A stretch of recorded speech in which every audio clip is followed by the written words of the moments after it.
mais am na solo mais doyen.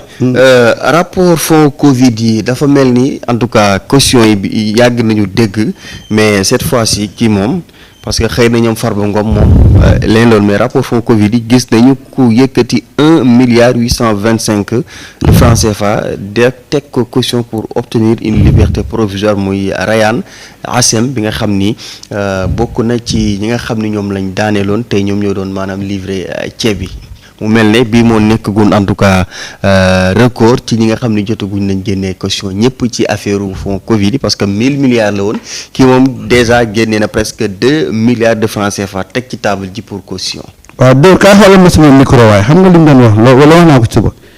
nee naa leen bu ñu teyloo rek bu ñu paree ci reddition des comptes bi dootul jarati sax ñuy laaj FMI quoi que ce soit mais 1 milliard. fekk si 500 et quelques millions yi kii bi jotoon encaissé. waaw ça veut dire que aujourd'hui pour un début on est à 1,5 milliard. te maa ngi gis sànq on me dit que.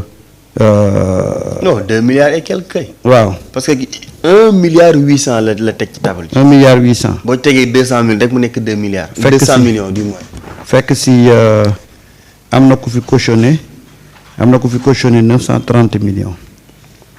su ma juumul am na fi kooku maa ngi doon xool léegi mais kii. 930 millions tamit. waaw mooy Moustapha Diop ex-gestionnaire du ministère du développement industriel et des PME arrêté et écroué pour 930 millions mooy Moustapha Diop gestionnaire bokkul ak ministre bi ba tey moom dañ ko jàpp pour 930 millions. donc gis nga li ñu la doon wax sànq c'est-à-dire que aujourd'hui les gens sont en train de renflouer les caisses. parce que 1,8 milliard ku ko versé ci caution kooku ñaata la waroon teg loxo. 1,825 milliard. waaw mooy ki ñu doon wax ne moom lañ jox marché ceeb bi. waaw Rayane Assem. le gars du kebab. moom lañ jox ceeb bi. léegi foofu dama fa bëgg a taxaw boo yoroon communiqué UNACOIS bi. dañoo waroon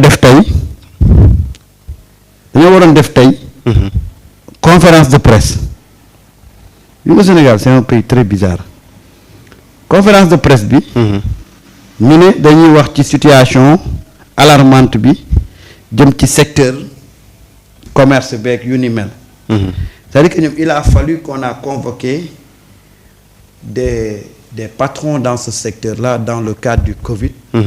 ñoom ñu ne dañuy def conférence de presse j'avais le communiqué hier je ne sais pas où est-ce que je l'ai mis mais normalement il devait organiser un point de presse muy UNACOIS mooy kuréel gi ngànk jaaykat yi ñoom ñoo waroon def conférence de presse tey mais il a fallu que on convoque des gens de ce secteur-là pour que ñoom ñu ne dañuy def conférence de presse pour ne dañuy inquiété wu ci situation alarmante dëkk bi bu ñu convoqué wul woon ces patrons là dans le cadre du fonds Covid ça veut dire que ñoom duñu mos a gis situation bu inquiétante waaw ñoom ñan ba waruñ cee convoqué kenn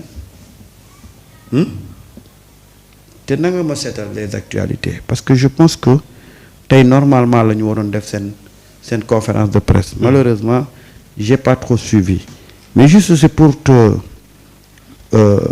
ndeysaan fonds Covid ex-DAGE Aliou Sow placé sous bracelet électronique waaw moom it doon nañ ko bracelet électronique bracelet électronique yi nag dafa mel ni mu ngi commencé am njëriñ parce que jotoon nañ cee solo la gu ñaar jàpp ñett ci affaire bracelet électronique yi mais bref li ma doon wax sànq gis nga cette reddition des comptes là est en train de révéler des choses extraordinaires dans ce pays-là. Et que tey loolu moo indi coow li yëpp looloo ko indi. Tu verras d'autres secteurs qui vont dire que oui il faut qu'on arrête cette traque-là parce que baaxul ci homme d'affaires yi xam nga des choses comme ça mais homme d'affaires boo xam ne yow dañ la tuumaal ci loo xam ne dëppoowul ak yoon mais da ngay ñëw wuyu ji. c'est-à-dire que sénégalais bi ñu jàppoon foogoon ne sénégal boobu mooy continuer Sénégal boobu dootul continuité ñii ñoo war a layoo ñii ñoo war a dem ci yoon ñii lañu war a càmbal. ñii moom c'est des intouchables. Sénégal léegi amatul ku fi nekk intouchable tant que yaa ngi laal ci alalu askan wi. tu peux plus être intouchable. mais nag régime yi yëpp passé dafa am ñoo xam ne lu ñu mënti def kenn du leen laal. dañu amoon immunité naturelle. coow loo dégg di nga ci dégg seen tur mais kenn du leen tëj. waaw surtout ñu daan yore yenn ndomba tànk. c'était des intouchables. ci réew mi ah. mais loolu nag moo jeex moo tax fi mu nekk nii ñoom ñuy continuer di teg pression état bi on a convoqué hier des gens qui évoluent dans le secteur du riz. nga dégg ina ko xam ne dafay organiser conférence de presse tey. et s'il croit que il peut faire une pression sur nos autorités là. mais il se trompe lourdement parce que ñii dañu nekkul ci logique boobu dañu bàyyi lépp ci loxo yoon ñoom ñu ngi ci leneen et c'est ça aujourd'hui le problème qui a toujours existé dans le cadre des redditions de comptes parce que dañoo jàpp ne reddition de comptes dafa am ñu mu war a concerner am ñoo xam ne waru leen concerner. léegi nag ñii dañoo ñëw ne amul ministre amul député amul leneen képp koo xam ne.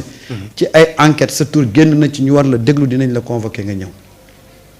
moo tax gis nga en tout boo xoolee ci suuf. y a une pression énorme mais comme ñi ngi ko seexal ñoom seen yoon nekkul ci loolu. ñoom pression bi ñu waroon subir nañ ko bi ñu nekkee ci opposition bi du pression yi ñoo leen di delluloo gannaaw ci position yi ñu nekk. et c'est ça aujourd'hui moo waral coûte que coûte on veut installer une crise dans ce pays-là parce que pour ñoom ils ont tout fait pour arrêter ce processus-là xam nañ ne du arrêter te buñ continuer ñu ci bari ci ñoom danañ leen jàpp ils font tout pour jéem a dépeindre benn sénégalais bu nekk ci tension mais Sénégal nekkul ci tension et que les choses vont continuer jusqu'au bout ils vont aller jusqu'au bout. dañ fi tàmmoon nag à chaque fois que ñu yëkkati reddition des comptes. ñu def ay lobby ci suuf def ay pression gars yi dellu gannaaw. mais pour tegaat lépp ci suuf wala ñiy dem sax transhumé ji. mais pour ce coup ñëw ànd ak parti au pouvoir bi ñu jëlaat lépp teg ci suuf. waaw mais pour ce coup là. non les gens sont mal barrés. dinañu si dem jusqu'au bout. non amul parce que pour la première fois aujourd'hui un parti ñu porté ko au pouvoir. amul leader d'opinion bu ko yóbbu amul artiste bu ko yóbbu amul sportif bu ko yóbbu au pouvoir amul lobby religieux bu ko yóbbu au pouvoir amul association amul coalition amul dara parce que coalition Diomaye bi entre guillemets on parle de coalition mais bon, c'est une coalition qui n'existe que de nom. mais en réalité la ci ëpp doole c'est Pastef et Sonko léegi nag ci jekk-jekkal ñu ne coalition mais cette coalition là je suis désolé mais c'était une coquille vide. mais élection législative yi firndeel na ko parce que de parti Pastef la ñu demee am 130 sièges foofu léegi ci assemblée nationale loolu itam yaakaar naa ni c'est quelque chose boo xam ni doyen dafay firndeel encore une fois que ni parti Pastef moom moo nekkoon parti bi nga xam ni moom moo nekkoon sax locomotive coalition Yewwi Askan Wi avant que sax muy nekk locomotive coalition Diomaye président ba ni ko Sénégal yi joxe 54,28% ci li nga xam ne moo di élection présidentielle dès le premier tour nag ci loo xam ni mësul am ci histoire politique un opposant ñëw gagné ay élection dès le premier tour yaakaar naa ni ci Pastef la amee ak Ousmane Sonko. non mais c'est le fruit d'un travail sérieux d'un discours qui a accroché d'un leader qui a séduit. C'est ça, c'est le fruit d'un travail sérieux, d'un discours plein d'espoir et d'un leader charismatique. Très sérieux. tey loolu moo indi ce résultat-là. Le parti Pastef spécificité dans ni ñu tëggee Pastef spécificité am dans leur programme spécificité am ci seen leader moo indi ñu créer quelque chose d'inédit jeex na ni parti bi ni ñu ko tëggee ak contenu bi nekk ci parti bi ak ni mu doon doxee ak seen leader ni mu mel son parcours moo indi tey ñu def lu kenn defut ndax dañoo tëgg parti bu mosta am fii tëgg programme bu mosta am fii doxin bu mosta am fii moo tax ñu am résultat bu mosta am fii jeex na tàkk li nga wax sànq doyen parce que loolu moo ñu